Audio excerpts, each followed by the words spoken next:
안녕하세요. 저는 최근에 이혼을 하게 된 30대 중반의 여자입니다. 저는 원래 결혼을 하지 않거나 만약에 하게 된다면 최대한 늦게 하려고 했어요. 제 나름대로 충분히 젊음을 즐기다가 뒤늦게 결혼을 해도 늦지 않다고 생각했거든요. 그리고 저희 아빠가 워낙 딸밖에 모르는 다정한 분이셔서 아빠 같은 사람이 아니라면 절대 만날 생각이 없었어요. 그런데 어디서부터 꼬인 것인지 한 남자를 만나게 되면서 저의 계획은 산산조각이 났어요. 주변 사람들은 그냥 똥 밟았다고 생각하라고 하지만 계속 그 일이 생각나고 너무 억울해서 아직도 잠을 제대로 못 자고 있습니다. 저의 이 억울한 마음을 이렇게라도 여러분들께 이야기해보고 싶습니다. 저희 집안은 부유하진 않지만 그렇다고 그렇게 가난하지도 않았어요. 할아버지께서 일하시면서 먹는 것과 입는 것을 아껴서 모은 돈과 아버지께서 주신 용돈을 모아 꽤나 큰 집을 사서 저희 아버지에게 유산으로 남겨주셨어요. 집만 본다면 저희 집이 잘 사는 집이구나 라고 오해할 만했죠. 하지만 그 집이 저희 집안이 가진 재산의 전부였어요. 아버지는 짠돌이 할아버지 밑에서 자라서 하고 싶은 것도 못하고 먹고 싶은 것도 못 먹다 보니 성인이 되어 돈을 벌 때 어차피 죽으면 못 가져갈 돈이니까 그냥 막 쓰자라는 신념이 있으셨어요. 하루 벌어 그날 바로 먹고 싶은 것, 하고 싶은 것 다 하고 사시는 멋진 분이셨죠. 그리고 어머니를 만나 행복한 가정을 꾸리는 게 아버지의 큰 꿈이었는데 원래부터 어머니 몸이 많이 약하셔서 저를 낳다가 세상을 떠나신 거예요. 아버지는 본인의 꿈을 짓밟고 태어난 제가 원망스러울 만도 한데 제 앞에선 한 번도 슬픈 내색을 하신 적이 없으세요. 가끔 새벽에 어머니 사진을 보면서 훌쩍거리시는 모습을 봤지만 저는 못 본 척 해드렸어요. 아버지께서는 저밖에 모르시고 제 말이라면 꿈뻑 죽는 그런 분이셨어요. 정말 다정하셔서 아버지 같은 사람이 아니라면 결혼할 마음이 전혀 없었습니다. 자기는 하고 싶은 건 못하고 살았었지만 저는 다 해보라고 하시면서 하루 3끼 먹을 걸 한 끼만 드시고 제가 하고 싶다는 것을 꼭 해주시려고 하셨어요. 그리고 늘 저한테 자신의 신념을 말씀하시곤 하셨죠. 나중에 죽을 때 이것들 다 해보고 죽을 걸 후회하지 말고 버는 만큼 쓰고 싶은 곳에 쓰라고요. 그러려고 돈 버는 게 아니겠냐 하시는데 듣고 보면 다 맞는 말 같은 거예요. 그래서 저도 일을 하면서 월급을 받으면 바로 사고 싶었던 걸 사는 편이에요. 하지만 그게 제 인생을 꼬이게 만들지 아무도 몰랐을 거예요.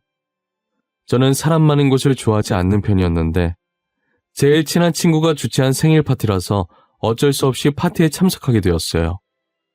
파티를 얼마나 근사하게 하든지 노랫소리에 귀가 찢어지는 줄 알았어요. 대충 예의상 분위기에 맞춰주다가 친구가 잠시 자리를 떴을 때 샴페인 잔을 내려놓고 따분하다는 표정으로 휴대폰만 보고 있었어요. 그런데 어디서 자꾸 누군가가 계속 저를 쳐다보는 듯한 느낌이 들더라고요. 그래서 옆으로 고개를 돌렸는데 한 남자, 지금의 제 남편이 저를 쳐다보고 있었습니다. 저는 살짝 언짢은 표정으로 남편을 보다가 다시 시선을 폰으로 돌렸어요. 남편은 저랑 눈이 마주치자 슬쩍 제 옆으로 와서 말을 걸더라고요. 너무 이쁘세요. 제 이상형이라서 계속 쳐다보게 되더라고요. 첫눈에 반했다는 말이 이런 건가 봐요. 아, 그러세요?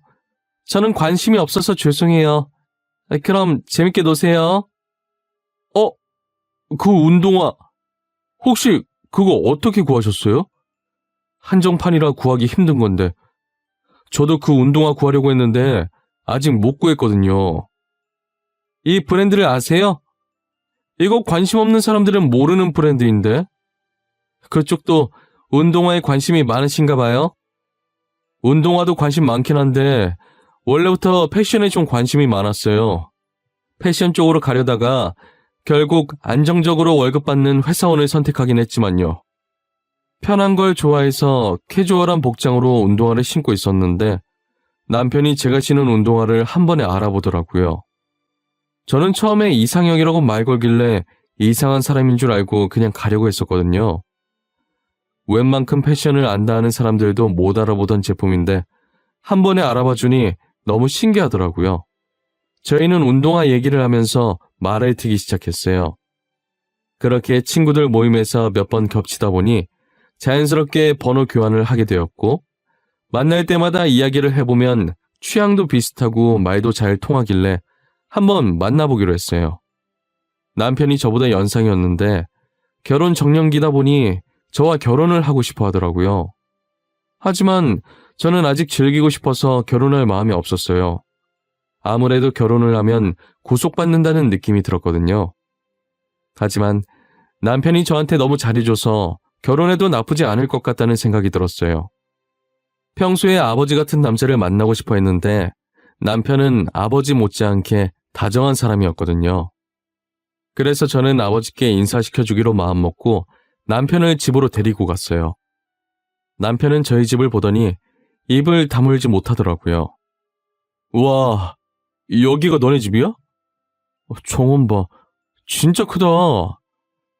나 이런 집 TV에서만 봤지 실제로는 처음 봐. 이걸 어떻게 관리해? 이 큰 집을 아버님 혼자 관리하시는 거야? 오빠, 그러다 침 떨어지겠어. 그렇게 입 벌리고 있으면 턱 안 아파? 이거 할아버지께서 남겨주신 집이야. 우리 할아버지의 피와 땀이 이 집에 들어가 있지.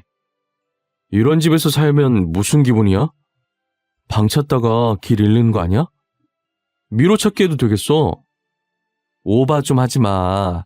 그 정도까진 아니야. 누가 들으면 우리 집이 궁궐인 줄 알겠네. 그냥 조그만 정원 있는 2층 주택이야.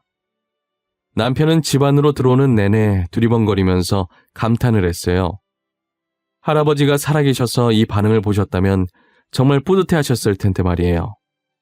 어린애처럼 입을 턱 벌리고 있던 남편이 아버지 앞이라고 나름 무게 잡고 앉은 게 너무 귀여웠어요. 아버지는 남편을 보시더니 인상이 아주 좋다면서 마음에 들어 하셨어요. 딸이 좋다고 하는데 자기가 무슨 수로 말리겠냐고 흔쾌히 결혼을 허락해 주셨죠. 그리고 저는 남편 집에 가서 인사를 드리러 가려고 말을 꺼내니까 남편은 부모님 두 분 다 어릴 때 돌아가셔서 굳이 인사할 필요가 없다고 하더라고요. 그 말을 들으니 남편이 그동안 힘들었을 것 같고 괜히 저까지 숙연해지더라고요. 저는 얼른 남편의 가족이 되어서 남편을 행복하게 만들어주고 싶었어요. 저희는 그렇게 비교적 쉽게 결혼을 할 수 있었어요. 제게 이래라 저래라 혼수드는 시댁이 없어서 좋았고 남편은 연애했을 때와 다를 바 없이 한결같이 제게 잘해줘서 결혼 생활이 너무 행복했죠.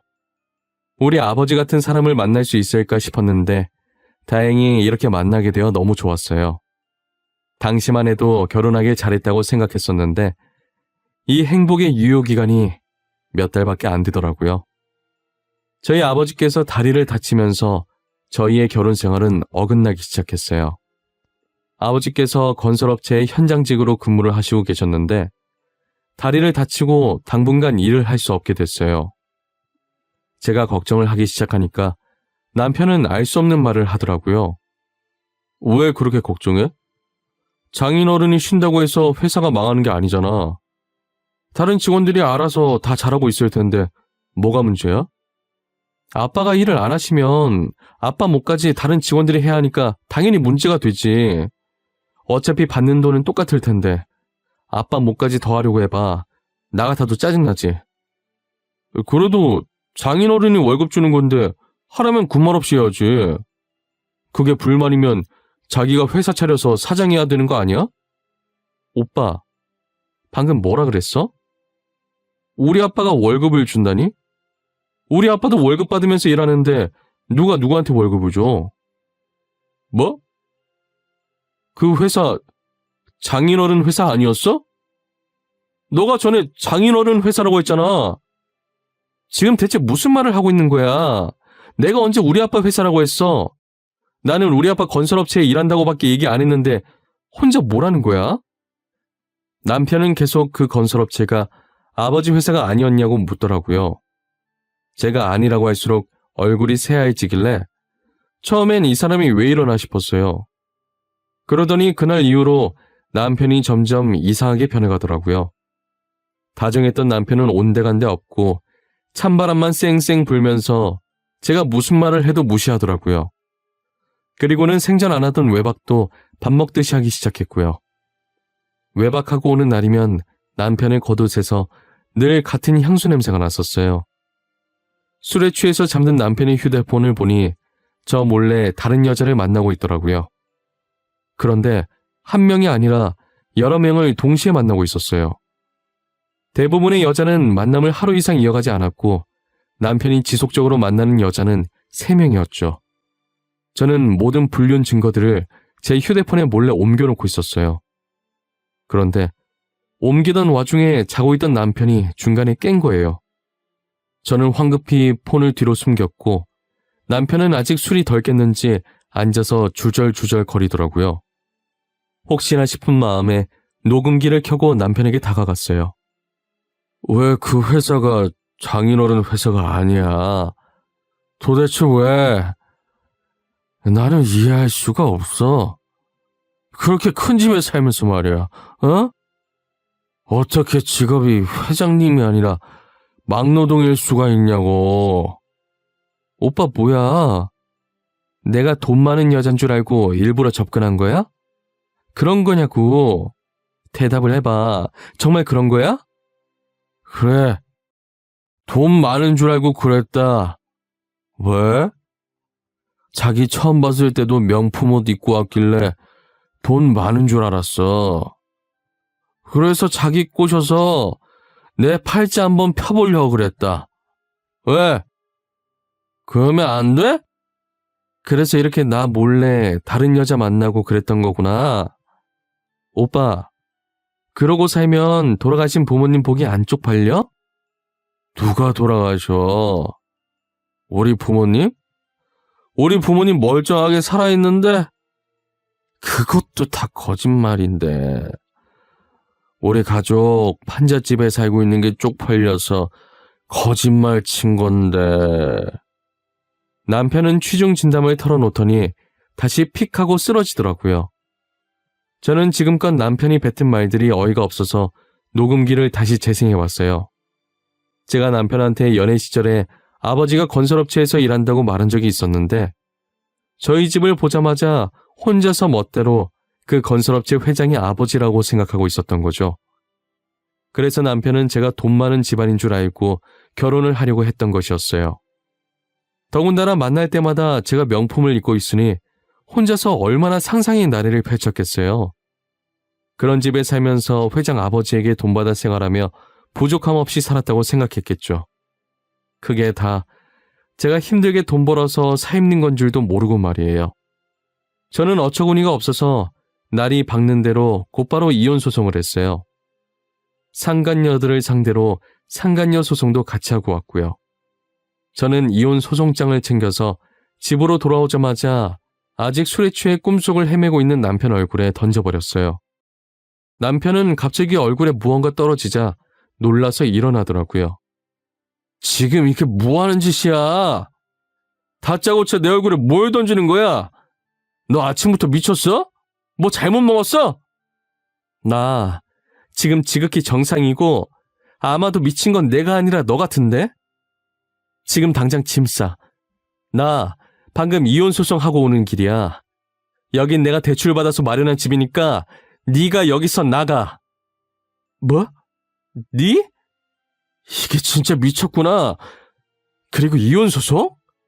누구 마음대로 이혼 소송이야. 내가 뭘 어쨌는데? 오히려 내가 사기당한 거라고. 지 혼자 망상에 빠져서 허우적댄 거면서 사기는 무슨 사기야. 아 시끄러워. 소리 지를 힘 있으면 그 힘으로 짐이나 싸서 나가. 귀찮으니까. 내가 너 사기 결혼으로 고소할 거야. 알겠어? 내가 고소를 해도 모자랄 판에 네가 이혼 소송을 해? 시끄러우니까 나가라고. 네 혼자 이혼 당하는 게 억울할까 봐 네 상간녀들까지 같이 고소했으니까 너무 그렇게 억울해하지 말고 네가 살던 판잣집에나 가. 시끄럽게 소리 지르던 남편은 제 마지막 말에 놀랐는지 아무 대꾸도 못한 채 입을 벌리고 눈만 꿈벅꿈벅 거리고 있더라고요. 저는 더 이상 상대하기도 귀찮아서 남편을 쳐다보지도 않고 나가라고 손짓만 했어요. 남편은 짐을 싸는 듯 하더니 곧이어 문이 열리고 닫히는 소리가 들리더라고요. 저는 그날이 정말 살면서 제일 푹 잤던 날인 것 같아요. 전 남편은 저와 이혼하고 얼마 안 지나서 재혼을 한 것 같았어요. 드디어 자기가 그토록 원하던 부잣집 여자랑 결혼을 했는지 명품 정장을 쫙 빼입고 얼굴도 반질반질한 상태로 어느 회사 안으로 들어가더라고요. 저는 또 어떤 거짓말로 그 여자를 꼬신 건지는 모르겠지만 전 남편이 잘 사는 꼴을 절대 두고 볼 수 없었습니다. 저는 전 남편의 가족들이 살고 있는 판잣집부터 알아보기 시작했어요. 그리고 나서는 현재 전 남편의 아내의 전화번호와 회사 위치를 알아냈죠. 저는 발신번호 제안으로 여자에게 전화를 걸었어요. 혹시 김수연 씨 맞으신가요? 조연수 씨 아내분이시죠? 제가 조연수 씨에 대해 긴히 할 말이 있어서 이렇게 연락드렸습니다. 네, 제가 김수연 맞는데요. 저희 오빠에 대해서 할 말이 있으시다고요? 그쪽은 누구신데요? 누구신데 이렇게 발신번호 제안으로 전화를 하신 거죠? 저는 조연수 씨 전 아내 되는 사람인데요. 제가 수연 씨한테 드릴 말씀이 있어요. 남편 몰래 수연 씨 회사 근처 카페에서 잠깐 볼 수 있을까요? 지금 어디서 말도 안 되는 소리 하시는 거예요. 전 아내라뇨. 저희 오빠, 제가 초혼이에요. 결혼한 적이 없는 사람인데 무슨 전 아내. 초혼이래요? 이번엔 어디서부터 거짓말을 쳤을까 궁금했는데 카페에서 기다리고 있을 테니 생각해보시고 제가 무슨 말을 할지 궁금해지면 카페로 와주세요. 제가 당신을 어떻게 믿고 거길 나가요? 만약 사실이 아니라면 이거 허위사실로 명예훼손 소송까지 걸 수도 있어요. 그건 제가 알아서 합니다. 저도 증거도 없이 이렇게 말하진 않겠죠?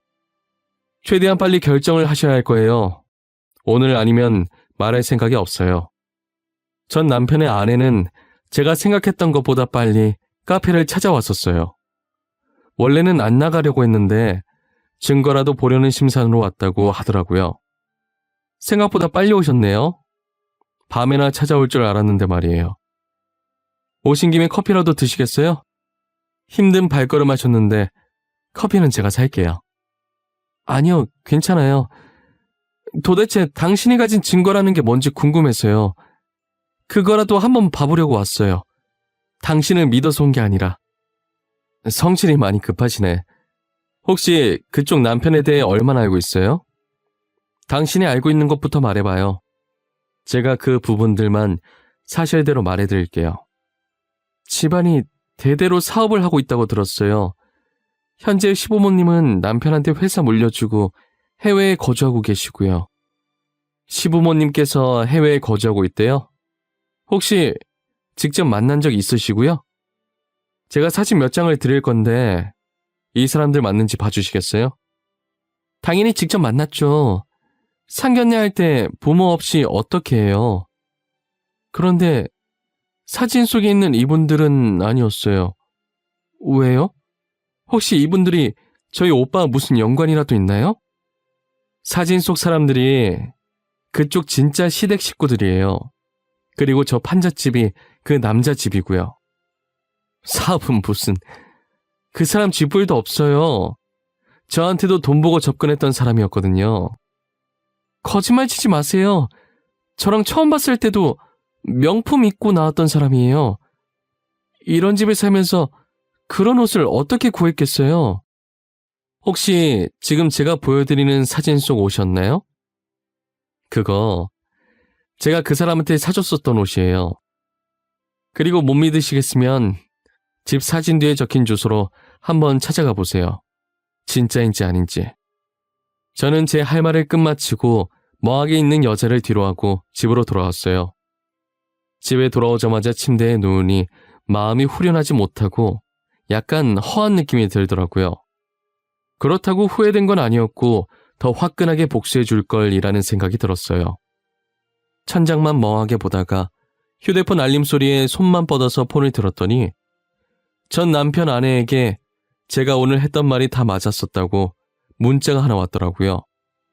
이혼 소송할 건데 오늘 말했던 거 말고 더 가지고 있는 증거들이 있으면 다 줄 수 있냐고 하면서요. 저는 가지고 있던 증거들을 다 넘기겠다고 했습니다. 전 남편은 결국 사기 결혼으로 이혼을 당했고 빈털터리로 쫓겨나게 되었어요. 돈 타령 해대더니 제게 줄 위자료와 지금 아내한테 줄 위자료까지 더해져서 꼴이 많이 아니었죠. 가끔 제게 찾아와서 미안하다고 자신이 그땐 미쳤었다고 다시 받아달라고 빌더라고요.